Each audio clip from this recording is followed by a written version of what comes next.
Hello everyone, exam warrior में आप सभी का स्वागत है। दोस्तों, बीपीएससी टीआरई 3 और टीआरई 4 के जीके जीएस के प्रैक्टिस सेट को आगे बढ़ाते हुए आज की इस वीडियो में हम पॉलिटी के 100 मोस्ट इम्पॉर्टेंट प्रश्नों को डिस्कस करने वाले हैं, जो कि आपकी परीक्षा की दृष्टि से बहुत ही इम्पॉर्टेंट है।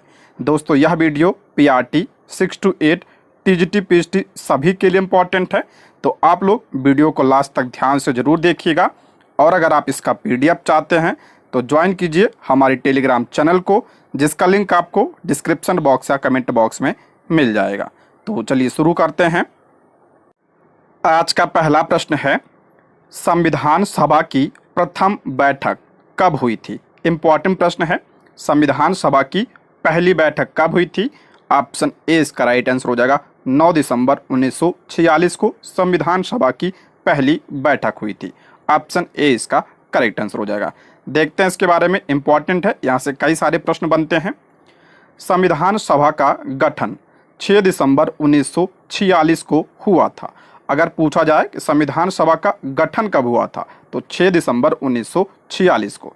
इसका गठन कैबिनेट मिशन योजना के तहत हुआ था। मोस्ट इंपॉर्टेंट है, संविधान सभा का गठन किसके तहत हुआ था? तो कैबिनेट मिशन योजना के तहत इसका गठन हुआ था। कैबिनेट मिशन कब आया था? तो 1946 में कैबिनेट मिशन आया था। उसके बाद 9 दिसंबर 1946 को संविधान सभा की पहली बैठक हुई।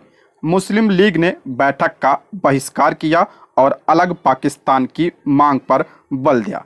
पहली बैठक कब हुई थी संविधान सभा की? तो 9 दिसंबर 1946 को, और मुस्लिम लीग ने इस बैठक का बहिष्कार किया था। इस बैठक के सबसे वरिष्ठ सदस्य डॉक्टर सच्चिदानंद सिन्हा को सभा का अस्थायी अध्यक्ष चुना गया। पूछा जाता है कि संविधान सभा के पहले अध्यक्ष कौन थे? तो संविधान सभा के पहले अध्यक्ष डॉक्टर सच्चिदानंद सिन्हा थे, और ये अस्थायी अध्यक्ष थे। ठीक है, आगे बढ़ते हैं। संविधान सभा के अस्थायी अध्यक्ष के रूप में किसे नियुक्त किया गया था? अभी हमने पढ़ा, ऑप्शन 20 का राइट आंसर हो जाएगा, डॉक्टर सच्चिदानंद सिन्हा को। ऑप्शन 20 का करेक्ट आंसर हो जाएगा, और ये पहले अध्यक्ष थे और अस्थायी अध्यक्ष थे। ठीक है, नेक्स्ट है, संविधान सभा के अस्थायी अध्यक्ष किसे बनाया गया? संविधान सभा के अस्थायी अध्यक्ष किसे बनाया गया? तो ऑप्शन सी इसका राइट आंसर हो जाएगा, डॉक्टर राजेंद्र प्रसाद को। ऑप्शन सी इसका करेक्ट आंसर हो जाएगा। 11 दिसंबर 1946 को डॉक्टर राजेंद्र प्रसाद को संविधान सभा का अस्थायी अध्यक्ष और डॉक्टर एच.सी. मुखर्जी तथा टी.टी. कृष्णामाचारी सभा के उपाध्यक्ष निर्वाचित हुए। देखिए, ये भी पूछा जाता है इनका निर्वाचन कब हुआ था? तो 11 दिसंबर 1946 को डॉक्टर राजेंद्र प्रसाद को अस्थायी अध्यक्ष बनाया गया। ठीक है, और एच.सी. मुखर्जी और टी.टी. कृष्णामाचारी क्या थे? उपाध्यक्ष थे। Sir BN. राव को संवैधानिक सलाहकार के रूप में नियुक्त किया गया। ये पॉइंट भी आप लोग ध्यान रखिएगा। संविधान सभा के संवैधानिक सलाहकार कौन थे? तो बी.एन. राव थे। ठीक, नेक्स्ट बढ़ते हैं। प्रारूप समिति के अध्यक्ष कौन थे? सभी को पता होगा, काफी इंपॉर्टेंट प्रश्न है। प्रारूप समिति के अध्यक्ष कौन थे? तो इसका राइट आंसर हो जाएगा option D, doctor Bhimrao Ambedkar ji. Option D इसका करेक्ट आंसर हो जाएगा। प्रारूप समिति में अगर पूछा जाए कुल कितने सदस्य थे, तो डॉक्टर भीमराव अंबेडकर को लेकर जो है 7 सदस्य थे। ठीक है, टोटल इसमें 7 सदस्य थे। भीमराव अंबेडकर इसके अध्यक्ष थे। नाम भी ध्यान रखिएगा सदस्यों का, ये पूछा जाता है।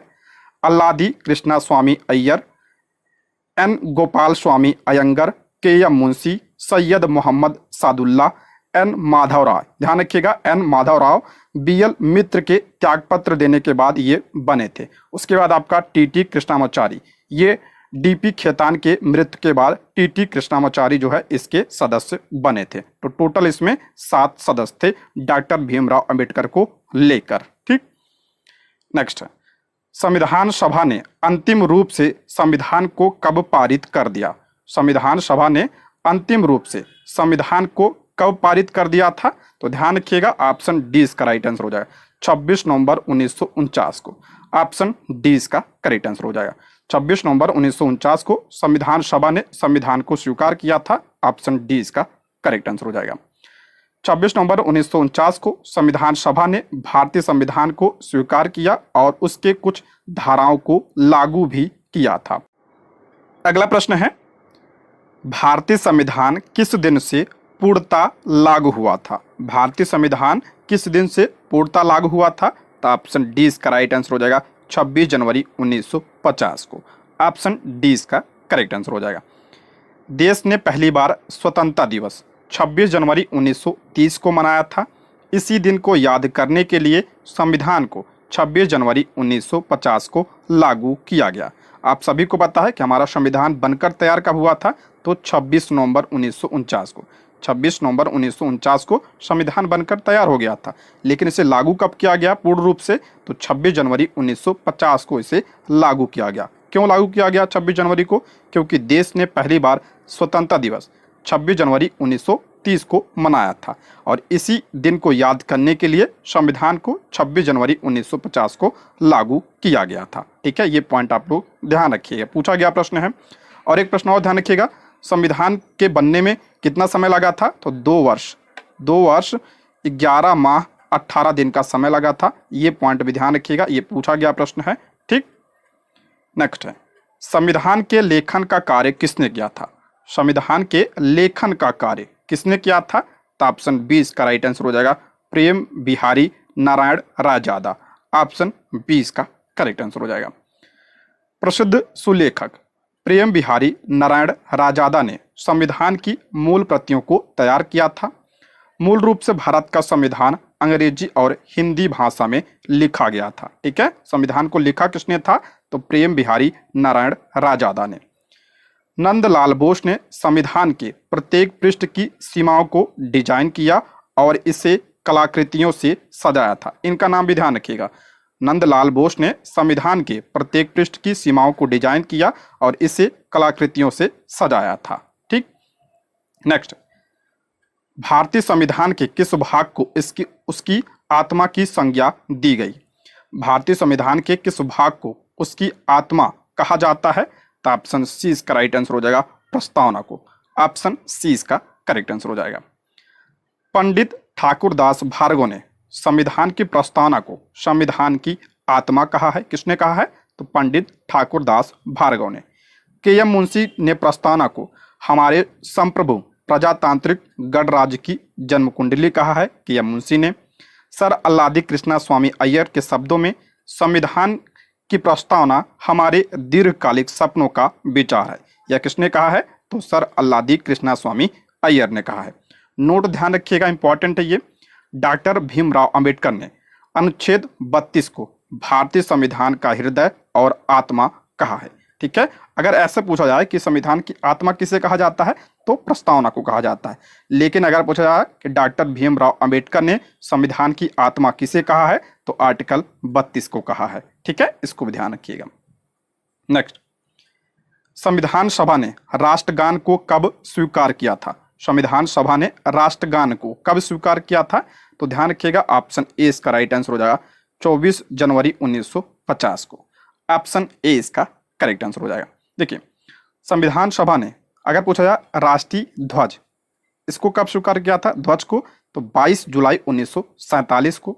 राष्ट्रगान को जो है 24 जनवरी 1950 को।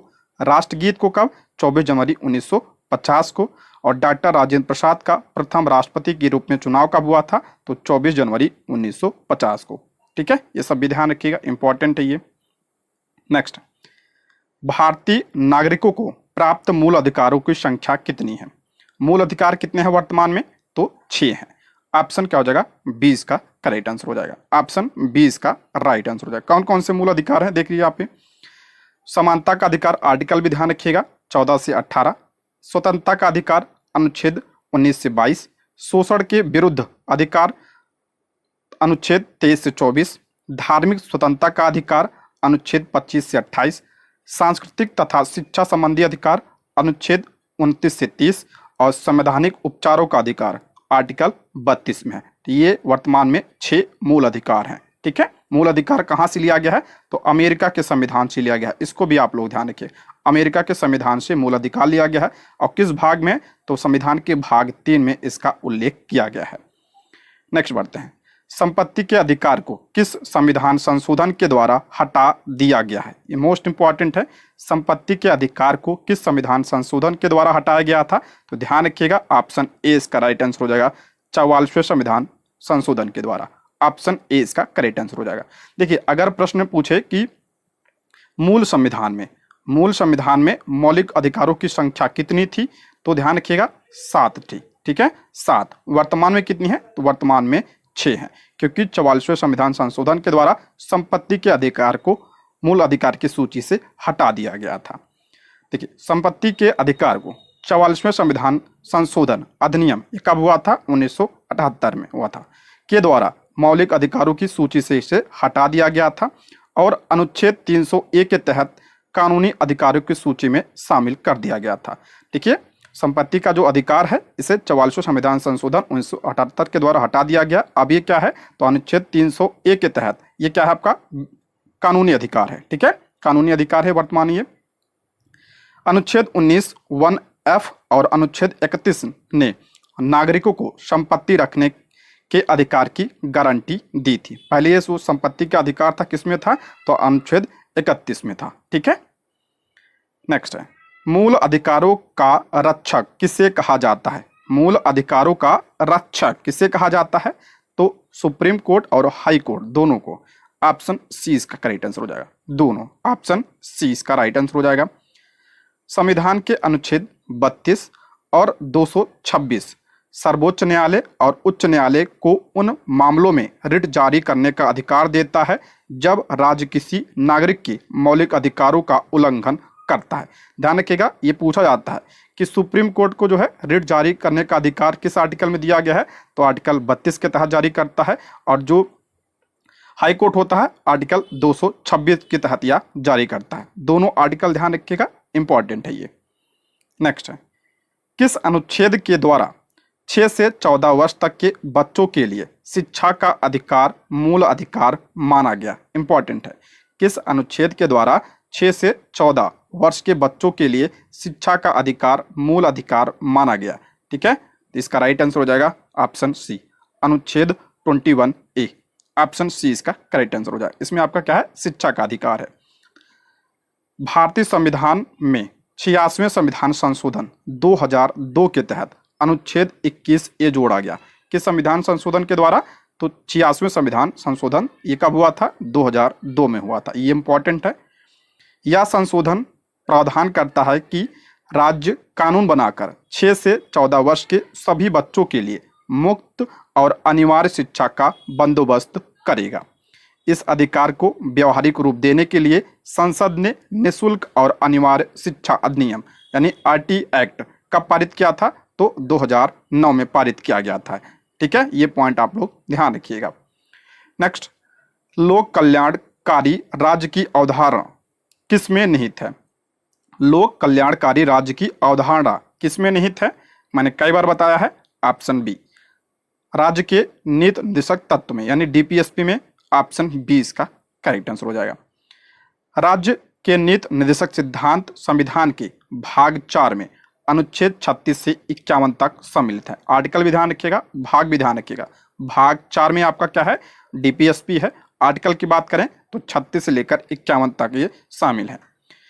वे कल्याणकारी राज्य की अवधारणा को अपनाते हैं। और ये किस देश के संविधान से लिया गया है? कई बार पूछा गया है, तो आयरलैंड के संविधान से यह लिया गया है।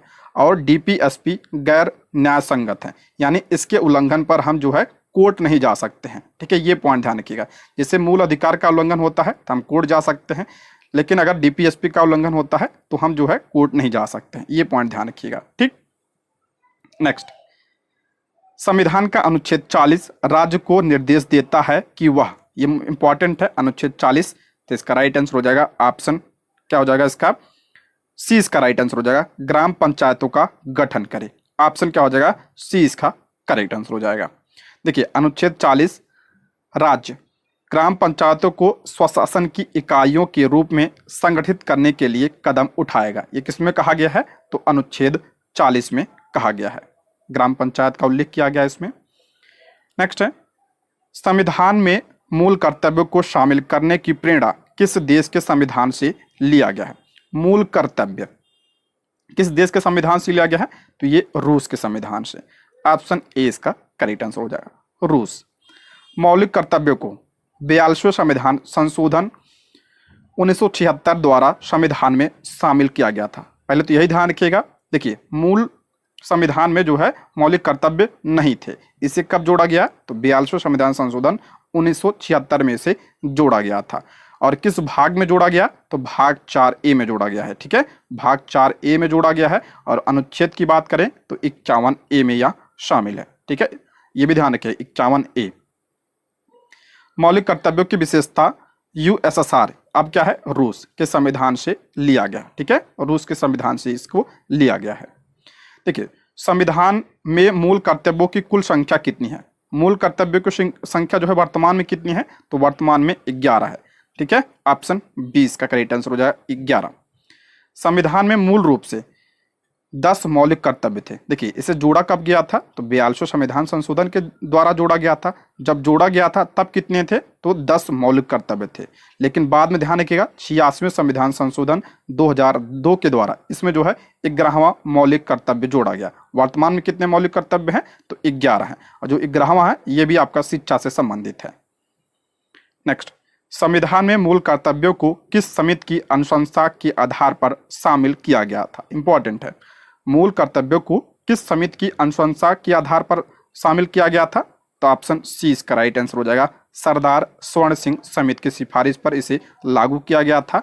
ऑप्शन सी इसका करेक्ट आंसर हो जाएगा। ठीक है, मौलिक कर्तव्य को 1976 में सरदार स्वर्ण सिंह समिति की सिफारिश पर जोड़ा गया था। ठीक है, यहाँ पे हम रिवीजन कर लेते हैं।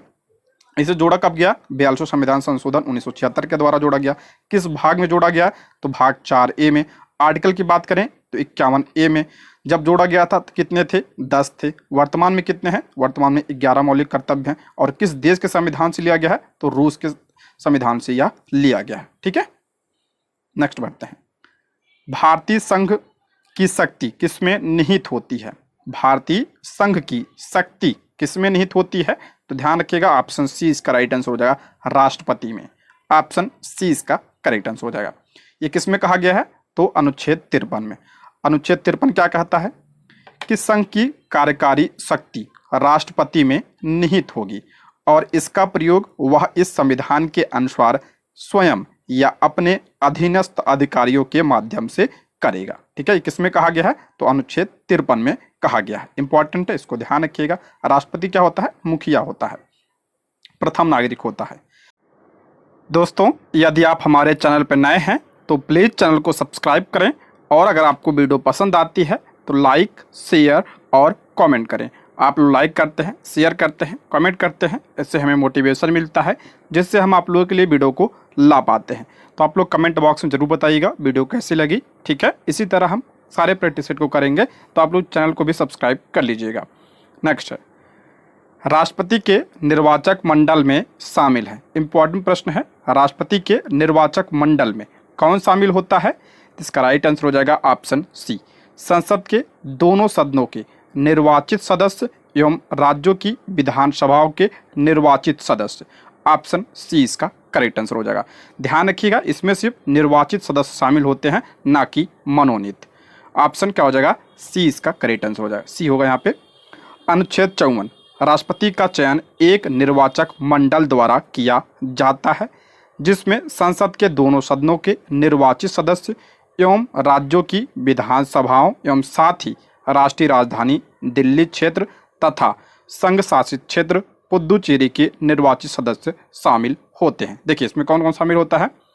राज्यसभा, लोकसभा, विधानसभा प्लस दिल्ली प्लस पांडुचेरी के निर्वाचित सदस्य इसमें शामिल होते हैं। ठीक है, सिर्फ निर्वाचित, मनोनीत सदस्य इसमें शामिल नहीं होते हैं, ये ध्यान रखिएगा, पूछा जाता है ये। नेक्स्ट है, भारत के राष्ट्रपति बनने के लिए न्यूनतम आयु है। भारत के राष्ट्रपति बनने के लिए न्यूनतम आयु कितनी होनी चाहिए? तो इसका राइट आंसर हो जाएगा ऑप्शन ए, 35 वर्ष। ऑप्शन ए इसका करेक्ट आंसर हो जाएगा। राष्ट्रपति के लिए 35 वर्ष। अगर पूछा जाए लोकसभा के लिए कितना चाहिए होता है? 25 वर्ष। राज्यसभा के लिए कितना चाहिए होता है? तो 30 वर्ष चाहिए होता है। ये पॉइंट भी आप लोग ध्यान रखिएगा, यहाँ पे ऑप्शन ए होगा। नेक्स्ट है, राष्ट्रपति पद के चुनाव के लिए कौन सी विधि अपनाई जाती है? राष्ट्रपति पद के चुनाव के लिए कौन सी विधि अपनाई जाती है? तो आनुपातिक प्रतिनिधित्व, एकल संक्रमणी, और कैसा मतदान होता है? तो अप्रत्यक्ष मतदान होता है। ऑप्शन डी इसका राइट आंसर हो जाएगा, सभी। नेक्स्ट, निर्विरोध चुने जाने वाले राष्ट्रपति हैं। निर्विरोध चुने जाने वाले राष्ट्रपति कौन है? Option B Neelam Sanjiva Reddy. Option B इसका करेक्ट आंसर हो जाएगा। इनका कार्यकाल कब से कब था? तो 1977 से 1982। नेक्स्ट, राष्ट्रपति पर महाभियोग का आरोप संसद के किस सदन द्वारा लगाया जा सकता है? मोस्ट इंपॉर्टेंट है। राष्ट्रपति पर महाभियोग का आरोप संसद के किस सदन द्वारा लगाया जा सकता है? तो ध्यान रखिएगा, किसी भी सदन में। ऑप्शन सी संसद के किसी भी सदन द्वारा। ऑप्शन सी इसका करेक्ट आंसर हो जाएगा। देखिए इंपॉर्टेंट है, यहाँ से कई सारे प्रश्न बनते हैं। संविधान के अनुच्छेद 61 में भारत के राष्ट्रपति पर महाभियोग चलाने का प्रावधान है। महाभियोग किस आर्टिकल में है? तो आर्टिकल 61 में है। महाभियोग के आरोप संसद के किसी भी सदन में शुरू किए जा सकते हैं, लेकिन शर्त इतनी है कि आरोपों पर संसद के 1/4 सदस्यों द्वारा हस्ताक्षर किए जाने चाहिए और राष्ट्रपति को 14 दिन का नोटिस दिया जाना चाहिए। ये ध्यान रखिए, राष्ट्रपति को 14 दिन पूर्व जो है नोटिस दिया जाना चाहिए और ये किसी भी सदन में लाया जा सकता है। अच्छा, महाभियोग की प्रक्रिया कहाँ से लिया गया है? तो ये अमेरिका के संविधान से लिया गया है। ठीक है, अमेरिका के संविधान से इसे लिया गया है, इसको भी आप लोग ध्यान रखिएगा। नेक्स्ट, भारतीय सेनाओं का सर्वोच्च सेनापति कौन होता है? सभी को पता होगा, राष्ट्रपति जो होता है भारतीय सेनाओं का सर्वोच्च कमांडर होता है। ऑप्शन ए इसका राइट आंसर हो जाएगा। नेक्स्ट, राज्यसभा का पदेन सभापति कौन होता है? मोस्ट इंपॉर्टेंट है, राज्यसभा का पदेन सभापति कौन होता है? तो ऑप्शन सी उपराष्ट्रपति राज्यसभा का पदेन सभापति होता है। ऑप्शन क्या हो जाएगा? सी इसका करेक्ट आंसर हो जाएगा। ऑप्शन सी उपराष्ट्रपति। अनुच्छेद 64, उपराष्ट्रपति राज्यसभा का पदेन अध्यक्ष होगा और लाभ का कोई अन्य पद धारण नहीं करेगा। ये किसमें कहा गया है? तो आर्टिकल 64 में कहा गया। देखिए, उपराष्ट्रपति का पद किस में है? तो आर्टिकल 63 में है। ठीक है, और राज्यसभा का पदेन सभापति होगा उपराष्ट्रपति, ये किस में कहा गया? तो 64 में कहा गया है। अच्छा, उपराष्ट्रपति का पद कहाँ से लिया गया है? तो ये अमेरिका के संविधान से लिया गया उपराष्ट्रपति का पद, ये भी आप लोग ध्यान रखिएगा। ठीक है, और ये क्या होता है? राज्यसभा का पदेन सभापति होता है। अगला प्रश्न है, उपराष्ट्रपति के निर्वाचक मंडल में शामिल हैं। उपराष्ट्रपति के निर्वाचक मंडल में पूछा कौन कौन शामिल होते हैं? तो ऑप्शन सी इसका राइट आंसर हो जाएगा। राज्यसभा एवं लोकसभा के सभी सदस्य इसमें शामिल होते हैं। ध्यान रखिएगा, सभी सदस्य शामिल होते हैं। ऑप्शन सी इसका करेक्ट आंसर हो जाएगा। अभी हमने पीछे पढ़ा कि जो राष्ट्रपति होता है, राष्ट्रपति के निर्वाचक मंडल में कौन कौन शामिल होता है?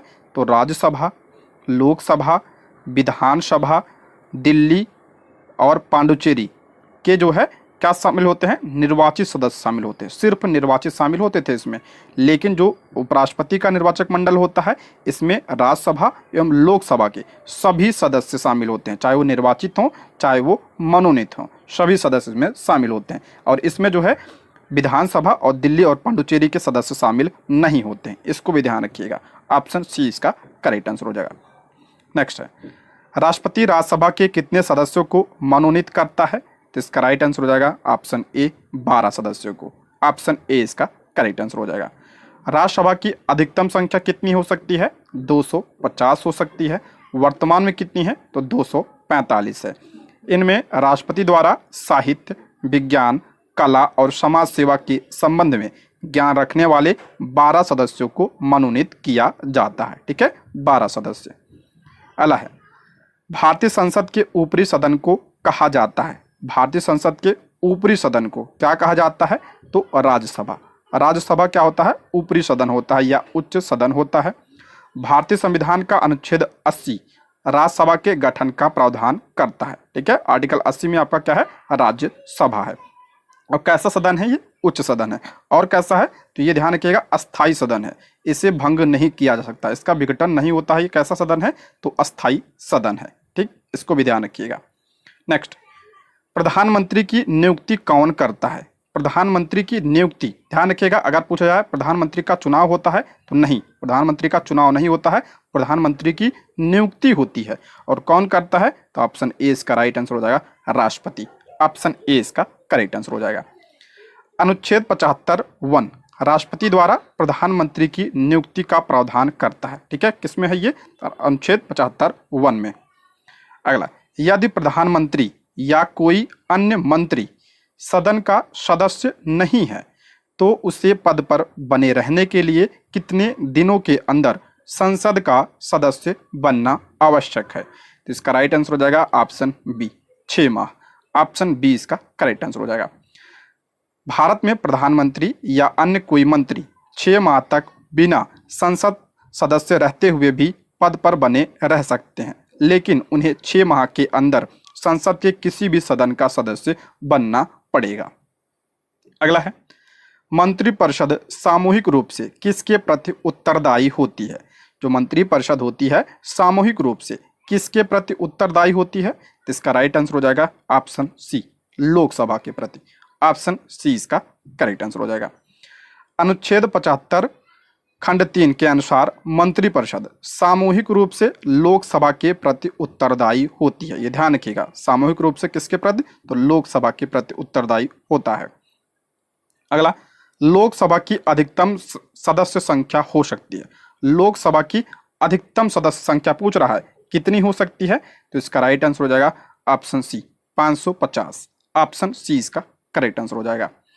लोकसभा की अधिकतम सदस्य संख्या 550 हो सकती है, और जो है 530 सदस्य राज्यों का प्रतिनिधित्व करेंगे और 20 सदस्य जो है संघ शासित प्रदेशों का प्रतिनिधित्व करेंगे। वर्तमान में लोकसभा में निर्वाचित प्रतिनिधियों द्वारा भरी गई 543 सीटें हैं। वर्तमान में कितनी हैं? तो 543 सीटें हैं। 1952 से 2020 तक भारत सरकार की सलाह पर आंग्ल भारतीय समुदाय के 2 अतिरिक्त सदस्यों को राष्ट्रपति द्वारा नामित किया जाता था। ठीक है, ये पॉइंट ध्यान रखिएगा। यह जनवरी 2020 में 104वें संविधान संशोधन अधिनियम 2019 द्वारा समाप्त कर दिया गया था। इसको जो आपका 2 सदस्य जो है आंग्ल भारतीय समुदाय से नियुक्त किए जाते थे, उनको हटा दिया गया कि संविधान संशोधन के द्वारा। तो 104वें संविधान संशोधन 2019 के द्वारा इसे हटा दिया गया। इसको भी आप लोग ध्यान रखिए। इसीलिए जो है कितना हो गया सदस्य संख्या? तो 550। अला, लोकसभा का सदस्य बनने के लिए अधिकतम आयु कितनी होनी चाहिए? लोकसभा सदस्य बनने के लिए अधिकतम आयु कितनी होनी चाहिए? अभी हमने पीछे बताया था। ऑप्शन बी इसका राइट आंसर हो जाएगा 25 वर्ष। और राज्यसभा के लिए कितना चाहिए? तो 30 वर्ष चाहिए। राज्यसभा के लिए 30 वर्ष चाहिए। और राष्ट्रपति के लिए कितना चाहिए? तो 35 वर्ष चाहिए। ठीक है, अला है। अच्छा, सॉरी, लोकसभा का सदस्य बनने के लिए अधिकतम आयु पूछ रहा है। देखिए यहाँ पे गलती होगी ना, अधिकतम आयु पूछ रहा है, न्यूनतम नहीं पूछ रहा है यहाँ पे। ठीक है, न्यूनतम पूछता तो आपका 25 वर्ष होता, लेकिन अधिकतम पूछ रहा है तो अधिकतम होगा कितना होगा? तो इनमें से कोई नहीं, ऐसी गलती होती है। देखिए ऑप्शन क्या हो जाएगा? डी इसका करेक्ट आंसर हो जाएगा। अधिकतम यहाँ पे पूछ रहा है, न्यूनतम पूछता होता तब 25 वर्ष होता। ठीक है, ये ध्यान रखिएगा, अधिकतम का कोई प्रावधान नहीं है। नेक्स्ट, किसी विधेयक को धन विधेयक के रूप में कौन प्रमाणित करता है? किसी विधेयक को धन विधेयक के रूप में कौन प्रमाणित करता है? तो ऑप्शन बी इसका राइट आंसर हो जाएगा, लोकसभा का अध्यक्ष। ऑप्शन बी इसका करेक्ट आंसर हो जाएगा। धन विधेयक राष्ट्रपति की पूर्व सिफारिश से केवल लोकसभा में ही पेश किया जा सकता। ये प्रश्न बनता है, ध्यान रखिएगा। धन विधेयक को जो है केवल लोकसभा में से पेश किया जा सकता है, वो भी राष्ट्रपति के पूर्व सिफारिश पर। लोकसभा के अध्यक्ष के पास यह निर्धारित करने का अंतिम अधिकार होता है कि कोई विधेयक धन विधेयक है या नहीं। ये कौन निर्णय करता है कि कोई विधेयक धन विधेयक होगा कि नहीं? तो लोकसभा अध्यक्ष। और अनुच्छेद 110 में इसका प्रावधान किया गया है। ये पॉइंट भी आप लोग ध्यान रखिएगा। संविधान के अनुच्छेद 110 में धन विधेयक की परिभाषा दी गई है, इंपॉर्टेंट है, इसको आप लोग ध्यान रखिएगा, धन विधेयक। अगला, केंद्र सरकार का प्रथम विधि अधिकारी कौन होता है? केंद्र सरकार का यहाँ पूछ रहा, प्रथम विधि अधिकारी कौन होता है? तो ऑप्शन सी इसका राइट आंसर हो जाएगा, महान्यायवादी। ऑप्शन सी इसका करेक्ट आंसर हो जाएगा, महान्यायवादी। भारत सरकार का प्रथम विधि अधिकारी महान्यायवादी होता है। संविधान के अनुच्छेद 76 में उल्लेख है कि वह भारत में सर्वोच्च कानून अधिकारी है। किस आर्टिकल में है ये महान्यायवादी का पद? अनुच्छेद 76 में है। 16वें और वर्तमान में अटॉर्नी जनरल कौन है, यानी महान्यायवादी कौन है? तो आर वेंकट रमणी है। इनका नाम भी आप लोग ध्यान रखिएगा। अला, संघ राज्य क्षेत्रों का प्रशासन कौन चलाता है? जो यूनियन टेरिटरी होता है, यानी संघ राज्य क्षेत्र होते हैं, उनका प्रशासन कौन चलाता है? तो ऑप्शन 20 का राइट आंसर हो जाएगा राष्ट्रपति द्वारा नियुक्त प्रशासक। ऑप्शन 20 का करेक्ट आंसर हो जाएगा ऑप्शन बी। नेक्स्ट, भारत के प्रथम राष्ट्रपति कौन थे? तो भारत के प्रथम राष्ट्रपति सभी को पता होगा, option B doctor Rajendra Prasad. Option B इसका करेक्ट आंसर हो जाएगा। अच्छा, आप लोग कमेंट बॉक्स में बताइए भारत के जो है प्रथम महिला राष्ट्रपति कौन थे? प्रथम महिला बताइए। नेक्स्ट है, स्वतंत्र भारत के पहले भारतीय गवर्नर जनरल थे। स्वतंत्र भारत के पहले भारतीय गवर्नर जनरल कौन थे? मैंने बताया है, ऑप्शन ए इसका राइट आंसर हो जाएगा चक्रवर्ती राजगोपालाचारी। ऑप्शन ए इसका करेक्ट आंसर हो जाएगा। पहले भारतीय थे और अंतिम भी थे।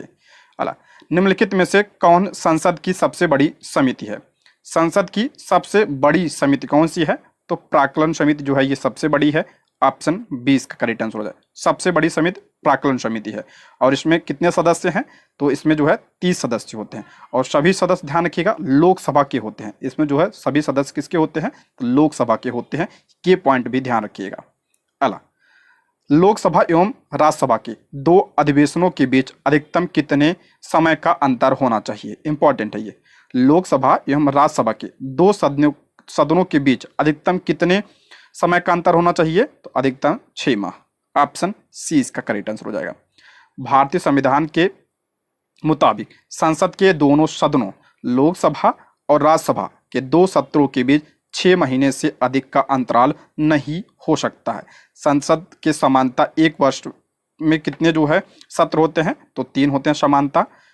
तो कौन कौन सा? बजट सत्र होता है, मानसून होता है और शीतकालीन सत्र होते हैं। समानता जो है 3 होते हैं। अगर पूछा न्यूनतम कितने हो सकते हैं? तो न्यूनतम 2 होते हैं। ठीक है, न्यूनतम 2 तो आवश्यक ही है, होना ही चाहिए 2, क्योंकि 6 महीने का अंतराल नहीं होना चाहिए इससे ज्यादा। अला, राज्य की कार्यपालिका का प्रमुख कौन होता है? राज्य की कार्यपालिका अभी हमने पढ़ा था केंद्र का कौन प्रमुख होता है? तो केंद्र का आपका राष्ट्रपति होता है और राज्य का कौन होता है? तो राज्यपाल होता है। ऑप्शन 20 का करेक्ट आंसर हो जाएगा। अनुच्छेद 154 प्रावधान करता है कि राज्य की कार्यपालिका शक्ति राज्यपाल में निहित होगी। 154(1) में कहा गया है और वह इसका प्रयोग इस संविधान के अनुसार स्वयं या अपने अधीनस्थ अधिकारियों के द्वारा करेगा। अगला, भारतीय संसद किससे मिलकर बनता है? ये पूछा गया प्रश्न है आपके टीआरई में। भारतीय संसद किससे मिलकर बनता है? तो लोकसभा से, राज्यसभा और राष्ट्रपति। ऑप्शन डी इसका करेक्ट आंसर हो जाएगा। तीनों ऑप्शन डी इसका राइट आंसर हो जाएगा। जो राष्ट्रपति होता है ये संसद का क्या होता है? अभिन्न अंग होता है। ठीक है, राष्ट्रपति संसद का अभिन्न अंग होता है। नेक्स्ट बढ़ते हैं। वर्तमान में भारत में कुल कितने राज्यों में विधान परिषदें हैं? वर्तमान में भारत में कितने राज्यों में विधान परिषद है? तो विधान परिषद मैंने बताया था 6 राज्यों में है। ऑप्शन डी इसका करेक्ट आंसर हो जाएगा। राज्यों का नाम भी ध्यान रखिएगा आप लोग, कौन कौन से राज्य हैं? तो आंध्र प्रदेश में है, तेलंगाना, उत्तर प्रदेश, बिहार, महाराष्ट्र और कर्नाटक। ठीक है, 6 राज्यों में आपका क्या है? विधान परिषद है। पूछा जाता है कि सबसे ज्यादा विधान परिषद की सीटें किस राज्य में है? तो उत्तर प्रदेश में सबसे ज्यादा सीटें हैं। ये पॉइंट भी आप लोग ध्यान रखिएगा। उत्तर प्रदेश में लोकसभा की सीटें भी यहाँ पे सबसे ज्यादा हैं, राज्यसभा की सीटें भी यहाँ पे सबसे ज्यादा हैं और विधान परिषद की सीटें सबसे ज्यादा हैं यहाँ पे।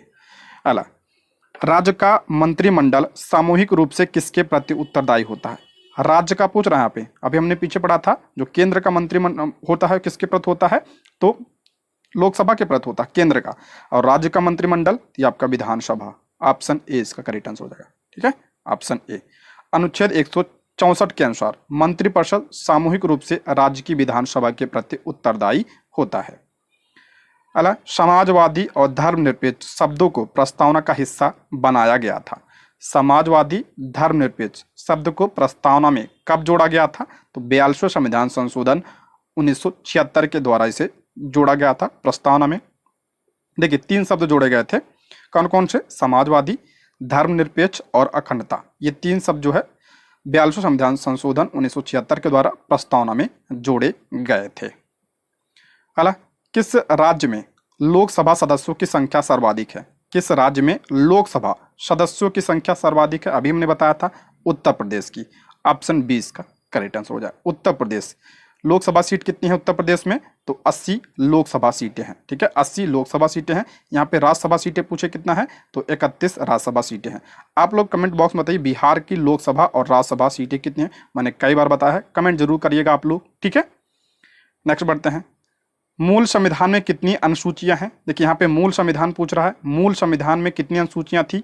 तो 8 अनुसूचियां थी। कितनी? 8 अनुसूचियां मूल संविधान में थी। अगर वर्तमान में पूछा जाए तो वर्तमान में ध्यान रखिएगा 12 अनुसूचियां हैं। ठीक है, मूल संविधान में 8 थी, वर्तमान में कितनी है? तो 12 अनुसूचियां इसमें है। अला भारत का नियंत्रक एवं महालेखा परीक्षक किसके द्वारा नियुक्त किया जाता है? भारत का नियंत्रक एवं महालेखा परीक्षक किसके द्वारा नियुक्त किया जाता है? यानी क्या की बात हो रही है यहाँ पे? तो इसका राइट आंसर हो जाएगा ऑप्शन बी, राष्ट्रपति। ऑप्शन बी इसका करेक्ट आंसर हो जाएगा।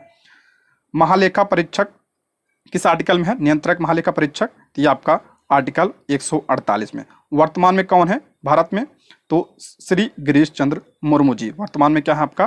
कैग है, यानी सीएजी है वर्तमान में। ठीक है, और इसका उल्लेख किसमें है? आर्टिकल 148 में। नेक्स्ट है, संसद के किसी सदन की सदस्यता तब समाप्त समझी जाती है। संसद के किसी सदस्य की सदस्यता तब समाप्त समझी जाती है यदि वह बिना सदन को सूचित किए अनुपस्थित रहता है। तो कितने दिनों तक? तो इसका करेक्ट आंसर हो जाएगा ऑप्शन ए, 60 दिन। ऑप्शन ए इसका करेक्ट आंसर हो जाएगा 60 दिनों तक। संविधान में उपबंध किया गया है कि यदि संसद का कोई सदस्य 60 दिन की अवधि तक सदन की अनुज्ञा के बिना उसके सभी अधिवेशनों यानी बैठकों से अनुपस्थित रहता है तो सदन उसके स्थान को रिक्त घोषित कर सकेगा। ठीक है, 60 दिन। है। भारत के सर्वोच्च न्यायालय में न्यायाधीशों की कुल संख्या कितनी है? सर्वोच्च न्यायालय यानी सुप्रीम कोर्ट में न्यायाधीशों की संख्या वर्तमान में कितनी है? तो 34 है। ऑप्शन सी इसका करेक्ट आंसर हो जाएगा। ठीक है, टोटल 34 है, इसमें आपका एक मुख्य न्यायाधीश है और आपका जो है अन्य क्या है? न्यायाधीश है। इसका वर्णन किस में है? तो 124 में है। नेक्स्ट है, सर्वोच्च न्यायालय के मुख्य न्यायाधीशों की नियुक्ति कौन करता है? सर्वोच्च न्यायालय के मुख्य न्यायाधीशों की नियुक्ति कौन करता है? तो राष्ट्रपति करता है। ऑप्शन बी इसका करेक्ट आंसर हो जाएगा, राष्ट्रपति सर्वोच्च न्यायालय के मुख्य न्यायाधीशों की नियुक्ति करता है। अला उच्चतम न्यायालय के न्यायाधीशों का कार्यकाल है?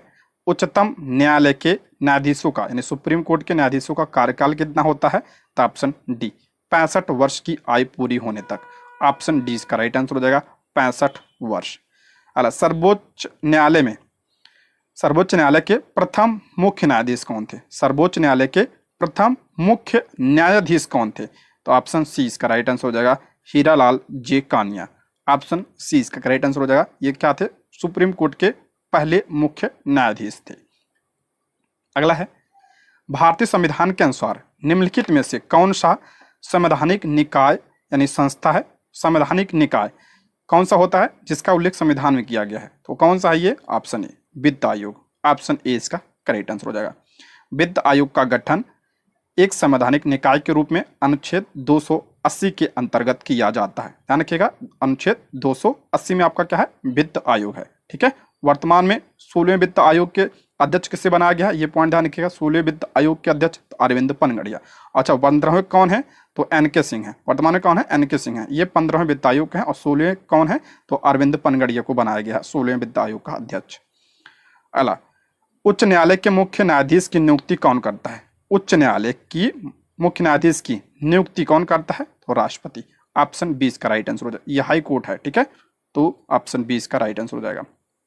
अगला, उच्च न्यायालय के न्यायाधीशों के कार्यकाल की सीमा कितनी होती है? तो ऑप्शन सी। अभी हमने पीछे पढ़ा सुप्रीम कोर्ट, सुप्रीम कोर्ट का कितना होता है? तो 65 वर्ष होता है। और हाई कोर्ट का कितना होता है? तो 62 वर्ष होता है। ऑप्शन सी इसका करेक्ट आंसर हो जाएगा, 62। अला वित्त आयोग का प्रधान कार्य क्या होता है? वित्त आयोग का कार्य क्या होता है? तो ऑप्शन बी, केंद्र और राज्यों के बीच राजस्व वितरण इसका कार्य होता है। ऑप्शन बी इसका करेक्ट आंसर हो जाएगा। किस आर्टिकल में है? आर्टिकल 280 में है। इसका गठन कौन करता है? तो राष्ट्रपति। ठीक है, राष्ट्रपति। नेक्स्ट बढ़ते हैं,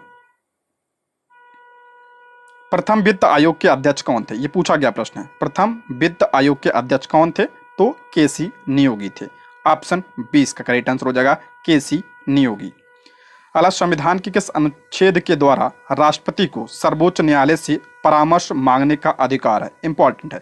संविधान के किस अनुच्छेद के द्वारा राष्ट्रपति को सर्वोच्च न्यायालय यानी सुप्रीम कोर्ट से परामर्श मांगने का अधिकार है? तो मैंने बताया था option C, article 143। Option C इसका करेक्ट आंसर हो जाएगा। अला किस केंद्र शासित प्रदेश का अपना उच्च न्यायालय है? किसका जो है अपना उच्च न्यायालय है, किस केंद्र शासित प्रदेश का? तो इसका राइट आंसर हो जाएगा, किसी का भी नहीं है इसमें से, ऑप्शन डी इसका करेक्ट आंसर हो जाएगा। अगला, राष्ट्रपति राष्ट्रीय आपातकाल की उद्घोषणा किन स्थितियों में कर सकता है? राष्ट्रपति राष्ट्रीय आपातकाल की उद्घोषणा किन स्थितियों में कर सकता है?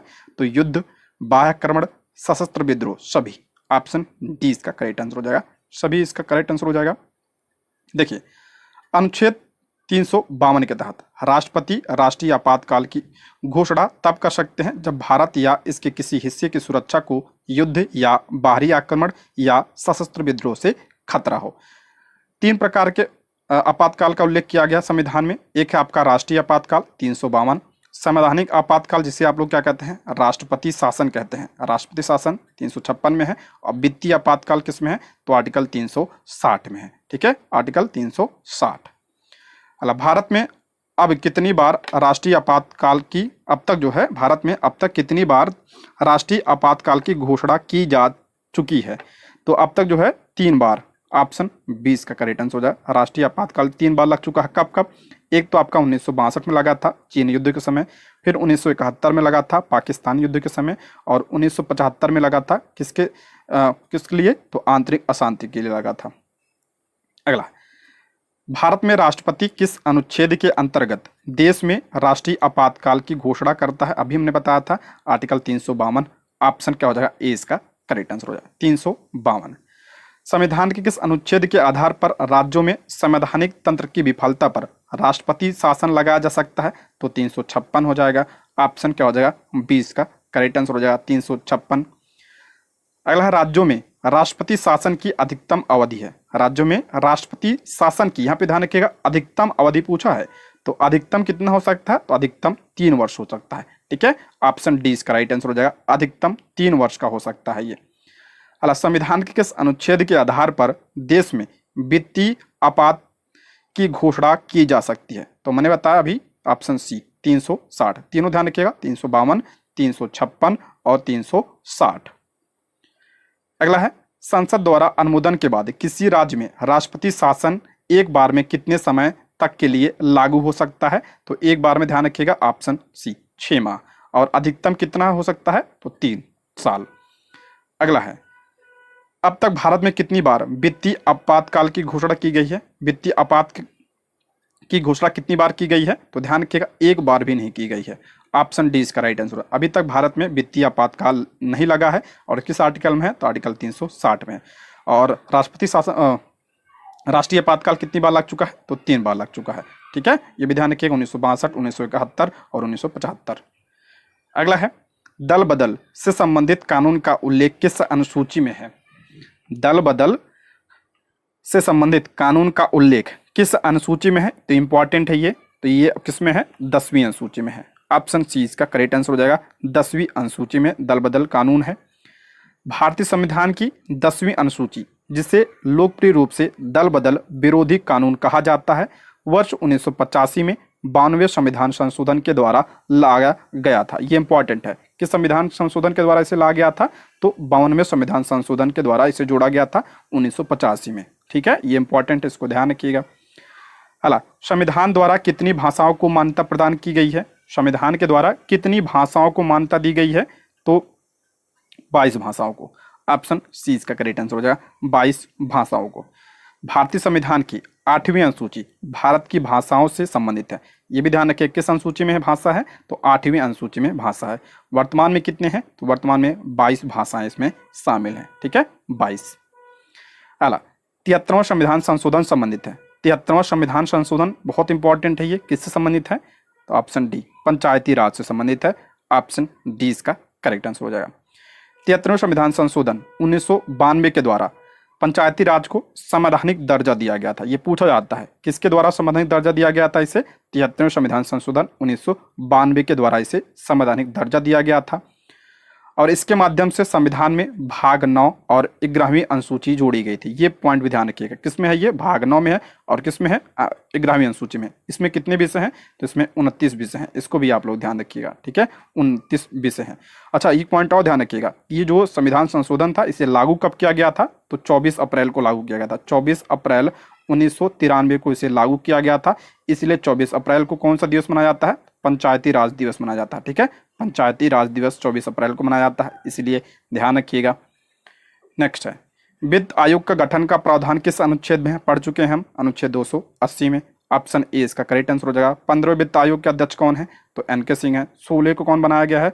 तो अरविंद पनगड़िया। वित्त आयोग का गठन कौन करता है? राष्ट्रपति करता है। नेक्स्ट, नीति आयोग का पदेन अध्यक्ष कौन होता है? नीति आयोग का पदेन अध्यक्ष कौन होता है? तो प्रधानमंत्री होता है। ऑप्शन बी इसका राइट आंसर हो जाएगा। आप लोग कमेंट बॉक्स में बताइए कि नीति आयोग कब लागू हुआ था। ठीक है, कमेंट बॉक्स में बताइए नीति आयोग। हालांकि भारत में प्रथम योजना आयोग का गठन कब किया गया था? इंपॉर्टेंट है ये, योजना आयोग का गठन कब किया गया था? तो इसका राइट आंसर हो जाएगा ऑप्शन बी। 15 मार्च 1950 को योजना आयोग का गठन किया गया था और इसके स्थान पर क्या आया है? नीति आयोग आया है। बताइए आप लोग कमेंट बॉक्स में नीति आयोग कब आया था। राष्ट्रीय विकास परिषद की स्थापना कब की गई थी? राष्ट्रीय विकास परिषद की स्थापना 1952 में की गई थी। ऑप्शन बी इसका राइट आंसर हो जाएगा। भाषा के आधार पर गठित भारत का पहला राज्य कौन सा है? भाषा के आधार पर गठित भारत का पहला राज्य सभी को पता होगा, आंध्र प्रदेश है। इसका गठन कब हुआ था? तो 1953 में इसका गठन हुआ था और ये पहला राज्य था। बलवंत राय मेहता समिति का गठन किया गया था। इंपॉर्टेंट है ये, बलवंत राय मेहता समिति का गठन किया गया था किसके लिए? तो पंचायती राज व्यवस्था के लिए इसका गठन किया गया था। ऑप्शन ए इसका राइट आंसर हो जाएगा। और बलवंत राय मेहता समिति ने जो है त्रिस्तरीय पंचायत की बात कही थी। ठीक है, त्रिस्तरीय, ये भी पूछा जाता है ये। नेक्स्ट है, भारत में सर्वप्रथम 2 अक्टूबर 1959 को पंचायती राज व्यवस्था का शुभारंभ किया गया, यह कहां से शुरू हुआ था? 2 अक्टूबर 1959 को पंचायती राज व्यवस्था की शुरुआत की गई थी। कहां से की गई थी? तो नागौर राजस्थान से किया गया था। ठीक है, ऑप्शन ए इसका राइट आंसर हो जाए। इंपॉर्टेंट है ये, ऑप्शन ए। अगला प्रश्न है, स्वतंत्र भारत में प्रथम निर्वाचन आयुक्त कौन थे? इंपॉर्टेंट है, पूछा गया प्रश्न है।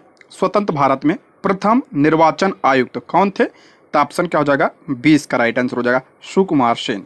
ऑप्शन 20 का करेक्ट आंसर हो जाएगा।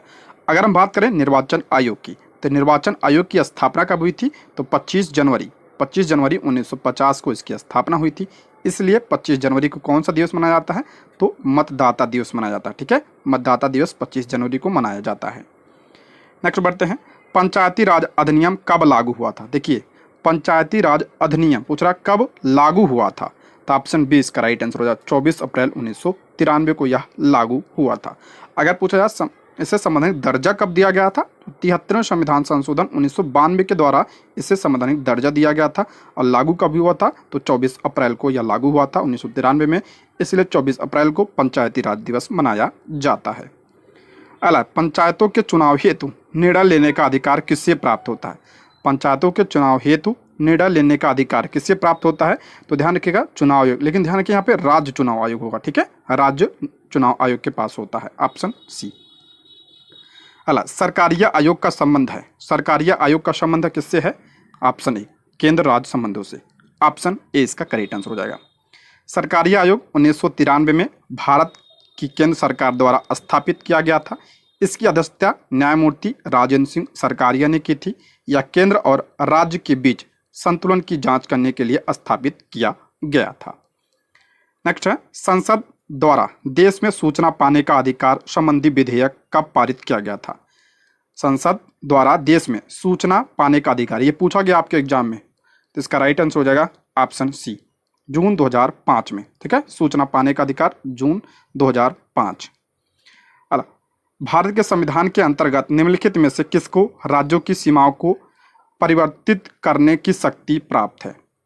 भारत के संविधान के अंतर्गत निम्नलिखित में से किसको राज्यों की सीमाओं को परिवर्तित करने का अधिकार प्राप्त है, यानी शक्ति प्राप्त है? तो संसद को।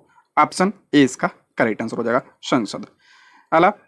राज्य पुनर्गठन आयोग ने 1 नवंबर 1956 को कितने राज्य तथा कितने संघ राज्य बनाए थे? तो ऑप्शन ए 14 राज्य और 6 संघ राज्य। ऑप्शन ए इसका करेक्ट आंसर हो जाए। वर्तमान में कितने राज्य हैं? 28 राज्य हैं। और कितने केंद्र शासित प्रदेश हैं? तो 8 हैं। अगला है, संविधान के प्रथम अनुच्छेद के अनुसार, पहले अनुच्छेद के अनुसार क्या है? तो भारत जो है राज्यों का संघ है, यानी यूनियन है। ऑप्शन डी इसका करेक्ट आंसर हो जाए। अच्छा, भारत की जो संघीय प्रणाली है कहाँ से लिया गया है? तो कनाडा के संविधान से लिया गया है। इसको ध्यान रखिएगा, संघीय प्रणाली कनाडा के संविधान से। अगला, किस देश के दोहरी नागरिकता का सिद्धांत स्वीकार किया गया? किस देश से जो है दोहरी नागरिकता का सिद्धांत स्वीकार किया गया है? तो इसका राइट आंसर हो जाएगा संयुक्त राज्य अमेरिका में। आपका किस देश में होगा यहाँ पे, किस देश में दोहरी नागरिकता का सिद्धांत स्वीकार किया गया है? तो संयुक्त राज्य अमेरिका में क्या है? दोहरी नागरिकता है। ठीक है, दोहरी नागरिकता है। भारत में कैसी नागरिकता है? तो भारत में एकल नागरिकता है। ठीक है, भारत में एकल है। और भारत में जो नागरिकता कहाँ से लिया गया है? तो ब्रिटेन के संविधान से लिया गया है। एकल नागरिकता ब्रिटेन के संविधान से लिया गया है। अगला, भारतीय संविधान के किस संशोधन को मिनी कॉन्स्टिट्यूशन कहा जाता है? यानी मिनी संविधान किसे कहा जाता है? तो 42 संविधान संशोधन को कहा जाता है। यह कब हुआ था? तो 1976 में यह हुआ था। इसके द्वारा क्या जोड़ा गया था? तो मूल कर्तव्य जोड़ा गया था। अभी हमने पढ़ा था, मूल कर्तव्य जोड़ा गया था। और क्या जोड़ा गया था इसके? तो प्रस्तावना में 3 शब्द जोड़े गए थे, समाजवादी, धर्मनिरपेक्ष, और कौन सा जोड़ा गया था? अखंडता शब्द जोड़ा गया था। ये भी ध्यान रखिएगा। अला, भारतीय संविधान में कौन सी विशेषता अमेरिका से लिया गया? कौन सी विशेषता अमेरिका से लिया गया? मैंने बताया था, ऑप्शन सी, उपराष्ट्रपति का पद। देखिए, एकल नागरिकता कहाँ से लिया गया है? तो ये आपका ब्रिटेन के संविधान से लिया गया है। संघीय तंत्र कहाँ से लिया गया है? कनाडा के संविधान से लिया गया है। संसदीय शासन कहाँ से लिया गया है? तो ये आपका ब्रिटेन के संविधान से लिया गया है। यहाँ से अमेरिका से और क्या लिया गया है? अमेरिका से अगर बात करें तो एक तो हो गया उपराष्ट्रपति, एक हो गया आपका मूल अधिकार, यहाँ से लिया गया है। और क्या लिया गया है? महाभियोग की जो प्रक्रिया है वो भी यहाँ से लिया गया है, अमेरिका से। अगला, भारत का संविधान है। भारत का संविधान ना तो कठोर है ना ही लचीला है। ऑप्शन सी इसका करेक्ट आंसर हो जाएगा। और भारत का संविधान जो है ये विश्व का सबसे बड़ा लिखित संविधान है। ठीक है, विश्व का सबसे बड़ा लिखित संविधान है भारत का संविधान। नेक्स्ट है, भारतीय संविधान के किस अनुच्छेद में प्रेस की स्वतंत्रता दी गई है? इंपॉर्टेंट है, प्रेस की स्वतंत्रता किस आर्टिकल में है? तो ऑप्शन डी इसका राइट आंसर हो जाएगा, अनुच्छेद 19(1) में। ऑप्शन डी इसका राइट आंसर हो जाएगा। जो अभिव्यक्ति की स्वतंत्रता है उसी में जो है प्रेस की स्वतंत्रता शामिल है। ऑप्शन डी इसका करेक्ट आंसर हो जाएगा। अला, संविधान के किस अनुच्छेद द्वारा संसद की संयुक्त बैठक का प्रावधान किया गया? इंपॉर्टेंट है ये। संविधान के किस अनुच्छेद द्वारा संसद की संयुक्त बैठक का प्रावधान किया गया है? तो संयुक्त बैठक का प्रावधान आर्टिकल 108 में है। ऑप्शन क्या हो जाएगा? 20 का राइट आंसर हो जाएगा। अगर पूछा जाए संयुक्त बैठक बुलाता कौन है? तो राष्ट्रपति बुलाता है। ठीक है, राष्ट्रपति बुलाता है, लेकिन ध्यान रखिएगा इसकी अध्यक्षता कौन करता है? तो जो लोकसभा का अध्यक्ष होता है, लोकसभा का अध्यक्ष इसकी अध्यक्षता करता है। बुलाता कौन है? तो राष्ट्रपति बुलाता है। और अध्यक्षता कौन करता है? तो लोकसभा का अध्यक्ष इसकी अध्यक्षता करता है। और ये किस पे बुलाया जाता है? सिर्फ ध्यान रखिएगा, साधारण विधेयक पर इसे बुलाया जाता है। ठीक है, साधारण विधेयक पर इसे बुलाया जाता है। 108 में है ये।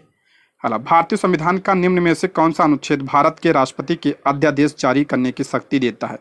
राष्ट्रपति के अध्यादेश जारी करने की शक्ति किस में है? अनुच्छेद 123 में है। ठीक है, अनुच्छेद 123 में। अगर राज्यपाल का पूछे किस में है तो आर्टिकल 213 में। दोनों ध्यान रखिएगा। अला, संविधान का अनुच्छेद 312 संबंधित है। अनुच्छेद 312 में क्या आपका? अखिल भारतीय सेवाएं हैं। ठीक है, ऑप्शन ए इसका राइट आंसर हो जाएगा। अला, भारतीय संविधान के किस अनुच्छेद में निर्वाचन आयोग के लिए प्रावधान किया गया है? ये इंपॉर्टेंट है। निर्वाचन आयोग किस में है? आर्टिकल 324 में। इसकी स्थापना कब हुई थी? तो मैंने बताया था अभी 25 जनवरी को हुआ था। अगला है, सिक्किम को किस वर्ष भारतीय संघ में सहयुक्त राज्य के रूप में शामिल किया गया था? इंपॉर्टेंट है, ये पूछा गया प्रश्न है। सिक्किम को किस वर्ष भारतीय संघ में, देखिए ये आपका संयुक्त राज्य के रूप में पूछ रहा है, पूर्ण राज्य नहीं पूछ रहा है ये। ठीक है, पूर्ण राज्य नहीं पूछ रहा है, संयुक्त राज्य के रूप में। तो ऑप्शन सी इसका राइट आंसर हो जाएगा। Option C. देखिए, 35वें संविधान संशोधन 1976 के द्वारा सिक्किम को भारत का संयुक्त राज्य बनाया गया था। अच्छा, इसे पूर्ण राज्य का दर्जा कब दिया गया था? तो 76वें संविधान संशोधन 1975 के द्वारा इसे पूर्ण राज्य का दर्जा प्रदान किया गया था। इसको भी ध्यान रखिएगा। निम्नलिखित कथनों में से कौन सा सही है? करा राज्यसभा संसद का उच्च सदन है, बिल्कुल सही है। संसद का उच्च सदन राज्यसभा है और निम्न सदन कौन सा है आपका? लोकसभा है। लोकसभा भारतीय जनता की प्रतिनिधि सभा, बिल्कुल सही है। राज्यसभा राज्यों का प्रतिनिधित्व करता है, ये भी आपका सही है। तो ऑप्शन डी इसका राइट आंसर हो जाएगा। ठीक है, ऑप्शन डी। और राज्यसभा कैसा सदन है? स्थायी सदन है। नेक्स्ट है, भारतीय संसद के दोनों सदनों की संयुक्त बैठक किस संबंध में होती है? भारतीय संसद के दोनों सदनों की संयुक्त बैठक किस संबंध में होती है? अभी मैंने बताया था, साधारण विधेयक। ऑप्शन सी इसका राइट आंसर। किस आर्टिकल में है ये? आर्टिकल 108 में। कौन बुलाता है बैठक? तो राष्ट्रपति बुलाता है। अध्यक्षता कौन करता है? लोकसभा का जो अध्यक्ष होता है वो उसकी अध्यक्षता करता है। ठीक है, ये पॉइंट ध्यान रखिएगा। और ये धन विधेयक, संविधान संशोधन विधेयक और इस पर नहीं बुलाया जाता है। ठीक है, सिर्फ साधारण विधेयक पर यह बुलाया जा सकता है। ठीक है, इंपॉर्टेंट, इसको ध्यान रखिएगा। दोस्तों ये रहे आज के प्रश्न। कमेंट बॉक्स में आप लोग जरूर बताइएगा वीडियो कैसी लगी और किसकी वीडियो चाहिए ये भी बताइएगा। ठीक है, ये रहे आज के प्रश्न। Thank you for watching.